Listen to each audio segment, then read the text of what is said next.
Welcome to Building Something Admirable, the podcast that takes you behind the scenes of how to start a healthcare-related business. I'll share each step that we took to establish our now thriving practice at Meyer Medical, including our highs and lows, insider advice, and real-life lessons in every episode. Good morning, budding medical entrepreneurs. This is Alex. Thanks for tuning in. Let's talk about setting up your office and early staff priorities. All right, let's get started. So, when I was about to graduate residency, I was working at a private practice outside of Pittsburgh, and Dr. Berthold over at Rehab Physicians in Pittsburgh, he and Dr. Berg both gave me a lot of tips on early startup considerations here. So one of the big ones is, of course, minimize your expenses, because a lot of folks, myself included, this is one of the mistakes I made, have, of course, grand plans for their practice, which is super admirable and appropriate, but you also got to think about the potential lag in cash flow. So what we did was we were looking for an office space that conveyed the somewhat upscale aspect of the practice. So we didn't want to have to plan to transition from one setting to another shortly after we started there. We wanted to make sure that we could be in a place that we would want to stay, but often that means biting off a little more than you can chew in the beginning for the sake of being all set up down the road. One thing that we found, of course, also is that you might be in a situation where the office space choices, especially when you are designated a medical practice, might be a little slim pickings. So there are many different commercial real estate purchasing and renting sites. We were looking on LoopNet, which was very helpful, and ended up a couple places in and around Middletown here in Delaware.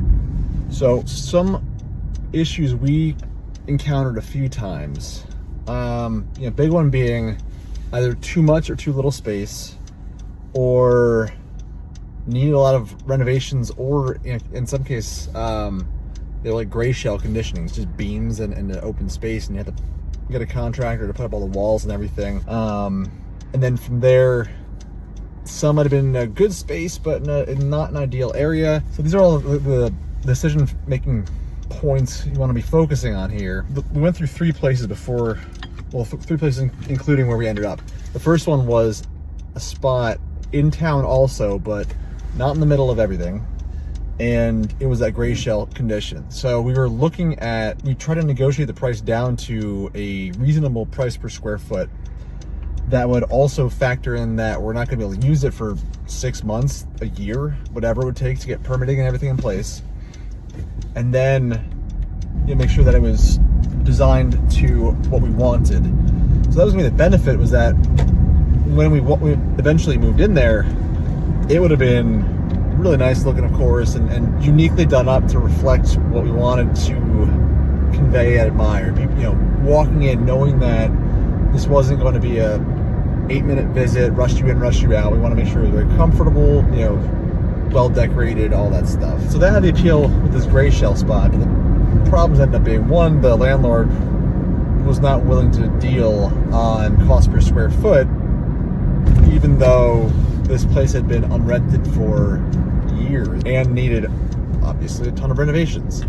So you got to be absolutely willing to walk away, which once he kind of stopped negotiating with us, that was it. We just said, all right, good luck, have fun. Moved on. Then the next place we were looking was in an adjacent town across the border in Maryland, and that would have posed two problems. One, it's further away from our primary location, and two, it was in a spot that not nice, however, definitely not known for its luxury medical practices, lower median income in the area. And not that that's a big issue in general, because in your practice, especially in the beginning, as long as it's within your wheelhouse, you should be willing to accept multiple insurances, even if the reimbursement is subpar, we'll put it. It's obviously discriminatory to pick and choose your patients based on their insurance, so that's just bad practice. But also, to some extent, you just want to get the reimbursements going, and can then scale your expenditures with the split changing of your different percentage of your population based on each insurance provider. So around here, Aetna pays like crap. If when we first got started, we had our population was entirely Aetna and Medicaid, just totally example, that was not the case.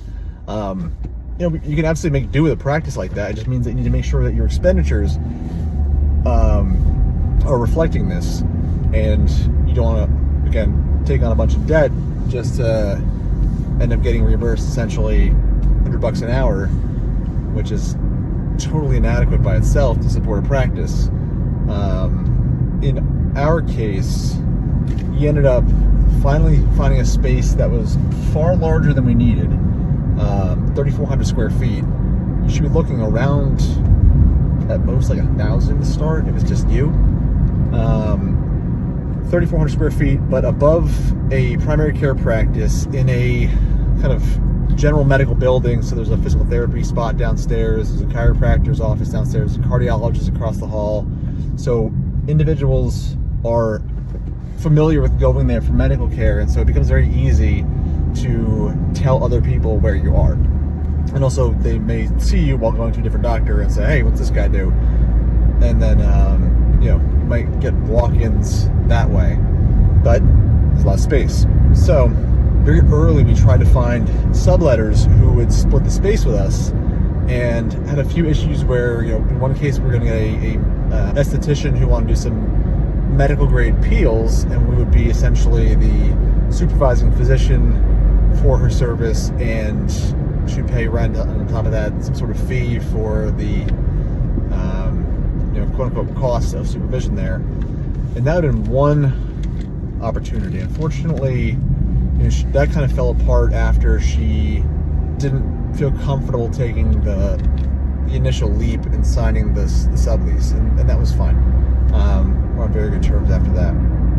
Another person was going to be an in-house psychiatry nurse practitioner, and that one a little more bitter taste in my mouth, just because how far along in the process we got, or later informed us that he also didn't want to take on the risk of transitioning from a telemed-based practice to a hard location. But we do have a masseuse moving into one of our rooms soon, and that gives, at the very least, foot traffic that's going to see your business. Down the line, theoretically, we're looking at possibly doing some sort of a package for our patients, the ones that are there for rehabilitation. They'll be able to come in and essentially, if they pay for the program, that's where we're ultimately going to move to, although a different conversation on reimbursement styles. So if someone ends up paying for the package, and hey, you're working out real hard, getting ready for surgery, you're stressed out, we'd like to include benefit of massage once a month or something. Well, there we go. We have someone in-house that we can refer them, which is fantastic. But of course, it'll be open-ended, because that would not be an ethical referral pattern necessarily. So those kinds of, if you're in a sublease, try and find something that at least tangentially fits in with your practice. If we had psychiatry move in, the plan was going to be, of course, to have some sort of communication of, any patients of ours that screen highly on their behavioral health screens, that we use an external company to do that for us. Well, then we would refer them to a psychiatry eval and give them the opportunity to work with our guy who's in the same office as us. When it came to chemical peels, that could have been a pamper yourself during prehab thing, just like we're going to do with the massage. Same deal. So there are ways that your sublease can be more than just opportunistic. It can be an actual good strategy for your practice if you can fit it in with whatever service you're offering, and then that only expands the perceived value. And if less than 100% of people take you up on it, but you bake that expense into your membership fee, well, there you go. Additional margin, and the perceived value goes up. So that's fantastic. When it comes to looking for staff, kind of goes with the same thing with space. You don't want to bite off more than you can chew, but you also don't want to be stuck in the lurch. And we did lightly touch on this before in other conversations, but basically it's really important to recognize good talent when you see it, and if you can at all financially afford this talent, do it preemptively, because you may not find someone who can do that job as well, and then it'll hamper your growth, or you're gonna hire somebody who's less meeting your criteria, and then in that case you're not going to have as much opportunity to grow with them, and then you got to end up having the conversation of trying to move them out, and then firing is never fun. So be proactive, but don't be reckless.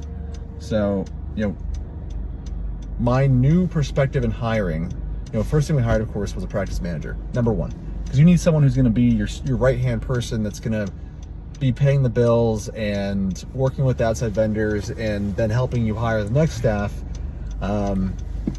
while you're busy directly earning the revenue for the practice. But then we also very quickly hired someone to be our patient services coordinator. So Kelly answers the phones, the one in contact with the patients. She helps troubleshoot any issues they have with access to medications, those things. And as we become more of a concierge type full service practice down the line, she's going to be the one that makes everyone feel warm and fuzzy and taken care of. So it's important to have someone who can be the one to go above and beyond for the practice, and that can't be your person who's nose deep in all the nitty gritty every single day, because they're going to be too busy to do this stuff. All right, that is hiring and office space. Thank you for listening. Keep working hard. Thanks. Good afternoon, medical entrepreneurs. Today, let's talk about unity and message in the team. I am now leaving what became a great weekly practice of ours, which is a weekly strategy session. We were having a bit of an issue because, like many entrepreneurs, I would get struck with inspiration for an idea that would theoretically benefit the practice, either financially on the spot, or something for process improvement, or a new project, or whatever. And I would throw that at my team, be like, hey, I think of a good example here in office labs. So we have this contract with Rupa Health. And while we were already getting set up with LabCorp and getting our portal with Quest set up and everything, Rupa Health, a really cool program. We can do lab testing for other providers. They send their folks to us. They can get lab draws in our office. We send it out, and then later it's like, we can also do a program where we started the concierge program. So at that time, this is right around when I was thinking of how we can quickly pivot to provide the additional services that, frankly, we want to provide our patients. So, all right, let's start working on how to build a concierge program. And then it was a matter of, all right, we need to work on getting the scribe service set up. And it got to the point where there was one day where my wife took me aside, and I was also seeing kind of some change in texting style between myself and Lauren, my practice manager. And Aaliyah was like, we need to figure out what actually is a priority here. Throwing one too many things at the wall to see what sticks, and I'm starting to get confused, and Lauren's gonna lose her mind. And at that point, it's kind of getting the same vibe myself, because I was also losing track of some of these things too, but each one required a relatively minor lift. And when completed, is absolutely something beneficial for the practice, but there's the old shiny object syndrome that entrepreneurs get because we tend to have shit to test to. Once you start looking for problems to solve, you start finding problems to solve, and then after a while, everything's a problem that you can improve. And after a while, you got to remind yourself a couple things. One, when you're getting up and running, good enough is good enough. Don't let perfect be the enemy of good here. Just get stuff done so you can move on, and then optimize later. But two, there's also a point when you need to stop adding things that are good enough and start going back and making the good enough things excellent before you then take on more things. So to start to wrap our heads around priorities here and keep some irons in the fire still cooking, we started doing weekly tag-up meetings on Monday morning. So it's just a team phone call where we would start the week out and say, all right, here are our priorities for the week, typical stuff.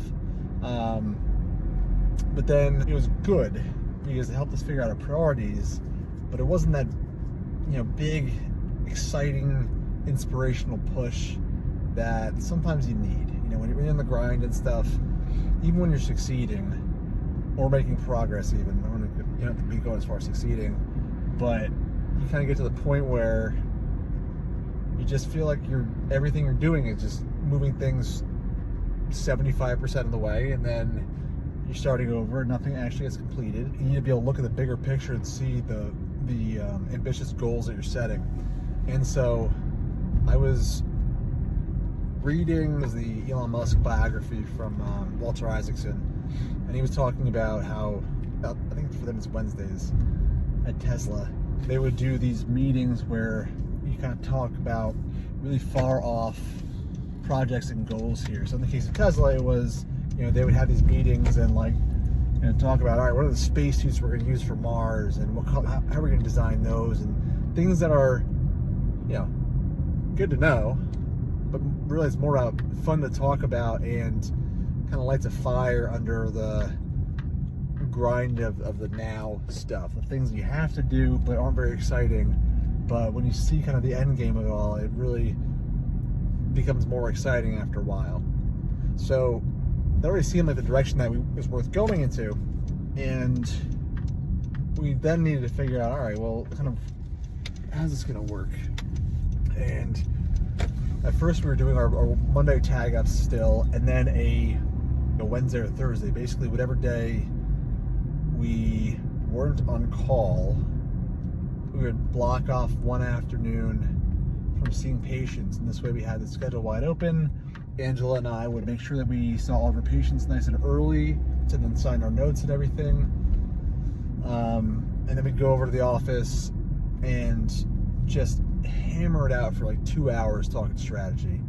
And this hasn't happened every week. Some weeks we just do a tag up. But then more recently it's become, we just kind of molded merged our tag up into these strategy sessions because some of these goals have gotten closer. And so the steps to get there are kind of important strategy steps anyway, or important, daily to-do steps anyway. So it's become a thing where we got to figure out where that falls into everyone's priorities for the week.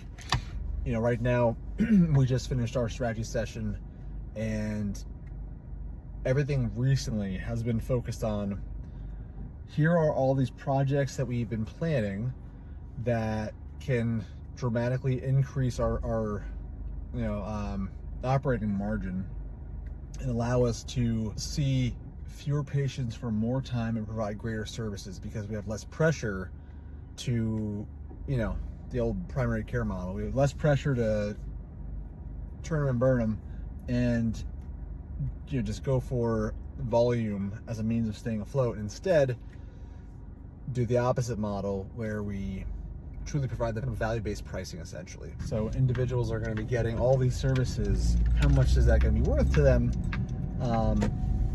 And we need to figure out how to get to these packages. So, a hormone replacement therapy package, or a weight loss package, or a prehab package, or even just a monthly fee. And, as long as you're in the practice, your fee covers whatever you need. It's going to cover your medications. It's going to cover the appointments. It's going to cover all the compounded meds. It's going to cover any tests you need that we draw in the office. Like, really, these packages just kind of open the door to say, you don't worry about whatever bills are coming after this because it's covered. We don't worry about nickel and diming for each individual thing because it's covered again.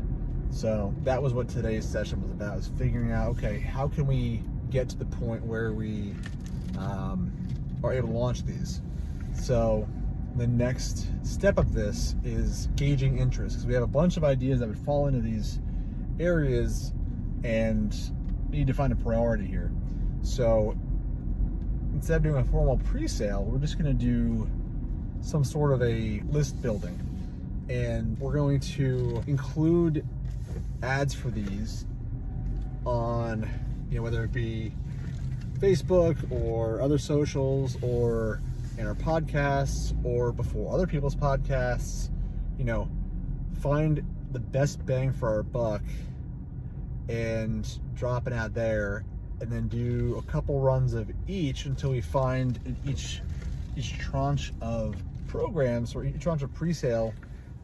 Then say, all right, well, let's say this one's doing better than the other two, so let's put that one aside, and then do the same thing the next tranche, and do it out until we essentially have a bracket system, a tournament system, and can figure out which 5 programs or so we're going to actually fully build out the list and really invest marketing dollars into promoting these pre-sale lists. And once we have a critical mass of one of them, start mailing these folks and saying, hey, we're going to launch this thing.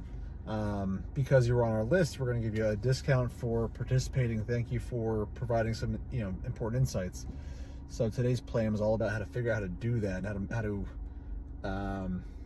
put it together and what the next steps are. One of the biggest skills that you'll develop over time as an entrepreneur is figuring out how to draw a roadmap from where you are to where a goal is.